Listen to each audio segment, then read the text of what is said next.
నిజామాబాద్ లో ఓ bank manager ఘరానా మోసానికి పాల్పడ్డాడు. శివాజీ నగర్ కు చెందిన యూనియన్ బ్యాంక్ మేనేజర్ అజయ్ సుమారు 5 కోట్లతో పరారయ్యాడు. 42 మంది ఖాతాదారుల పేర్లపై 5 కోట్ల వరకు రుణాలు కాజేశాడు మేనేజర్. ముద్ర, బిజినెస్, విద్య, ఓడి పేరుతో ఖాతాదారులకు పేర్లతో రుణాలు తీసుకున్నారు. అయితే ఈఎంఐ చెల్లించాలని ఫోన్లు రావడంతో కంగుతిన్నారు బాధితులు. మోసపోయామని గ్రహించి న్యాయం చేయాలని పోలీసులను ఆశ్రయించారు. బాధితుల ఫిర్యాదుతో కేసు నమోదు చేసి విచారణ చేపట్టారు పోలీసులు. ఇదే ఇష్యూపై మరిన్ని డీటెయిల్స్ నిజామాబాద్ నుంచి రజనీకాంత్ అందిస్తారు. రజనీకాంత్, బ్యాంక్ మేనేజర్ కుంభకోణంపై అప్డేట్స్ ఏంటి?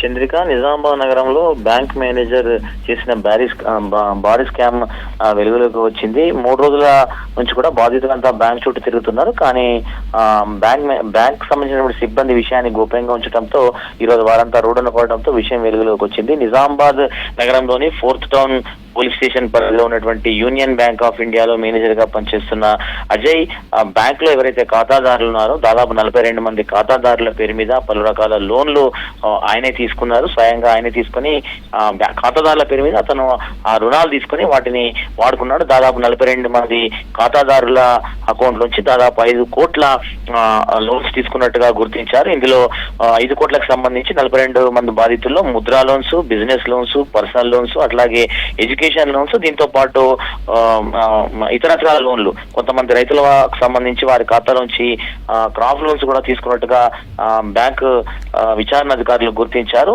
దాదాపు 42 మంది ఖాతాదారుల పేరు మీద 5 కోట్ల రుణాలు తీసుకొని గత 15 రోజులుగా కూడా తను బ్యాంకు సెలవు పెట్టి వెళ్ళాడు. సెలవు పెట్టినటువంటి క్రమంలో తను లీవ్ లో ఉన్నాడనేటువంటి విషయాన్ని గుర్తించారు. కానీ అతను సెలవులోకి వెళ్ళిన తర్వాత ఖాతాదారులకు ఏదైతే 42 మంది పేరు మీద లోన్స్ తీసుకున్నారో ఆ ఖాతాదారులకు వరుసగా వారం రోజుల పాటు ఈఎంఐలు కట్టాలంటూ మెసేజ్లు వచ్చినాయి. సో ఒకేసారి ఇంతమందికి మెసేజ్ రావడంతో వారంతా కూడా ఖాతాదారులంతా కూడా బ్యాంక్ వెళ్ళి ఆరా తీశారు. ఈ క్రమంలో అసలు విషయం వెలుగులోకి వచ్చింది. ఇదే క్రమంలో బ్యాంక్ మేనేజర్ అజయ్ కూడా సెలవులో ఉండటము, అట్లాగే ఈఎంఐ మెసేజ్లు రావడంతో వీరంతా కూడా పూర్తి స్థాయిలో విచారణ చేశారు. ఈ విచారణ క్రమంలో దాదాపు 5 కోట్ల రుణాలు వీరందరి 42 మంది ఖాతాదారుల పేరు మీద అజయ్ తీసుకున్నట్టుగా స్థానిక బ్రాంచ్ మేనేజర్ తీసుకున్నట్టుగా గుర్తించారు.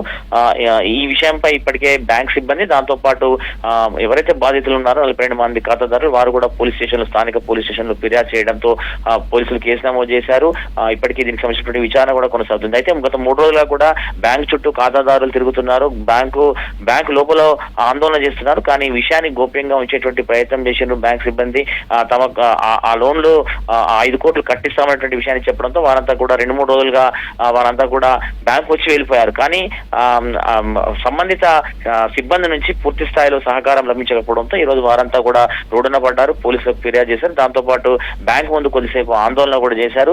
ఎటకేలకు పోలీసులు అయితే కేసు నమోదు చేసి ప్రస్తుతం విచారణ కొనసాగిస్తున్నారు. అయితే 42 మంది ఇప్పటికీ నిజామాబాద్ జిల్లాకు సంబంధించి ప్రాథమిక సహకార సంఘాలు ఏదైతే బ్యాంకులు ఉన్నాయో కోఆపరేటివ్ బ్యాంక్స్ లో ఇట్లాంటి స్కామ్స్ జరిగినట్టుగా దాదాపు 3 నెలలుగా కూడా తరచూ వార్తలు వస్తున్నాయి. ఈ క్రమంలో ఈ రోజు ప్రభుత్వ రంగ సంస్థ అయినటువంటి యూనియన్ బ్యాంక్ లో కూడా ఇట్లాంటి స్కామ్ జరగడంతో ఖాతాదారులు అయితే భయపడుతున్నారు. ఏదైనా మెసేజ్లు వస్తే, ఈఎంఐలకు సంబంధించిన మెసేజ్లు వస్తే కొంత ఆందోళన చెందుతున్నటువంటి సిచ్యువేషన్ కనిపిస్తుంది. ఒక్కసారిగా నిజామాబాద్ నగరంలో ఇంత పెద్ద స్కామ్, అది జిల్లా కార్యాలయాలకు కూతవేడు దూరంలో ఉన్నటువంటి బ్యాంకులో ఇట్లాంటి స్కామ్ జరగడంతో అయితే బాధితులంతా ఆందోళన చెందుతున్నారు. మిగతా బాధితులు కూడా వారంతా బ్యాంకు ప్రయత్నం చేస్తున్నారు. సిచ్యువేషన్ కూడా కనిపించింది. Right, thank you Rajani.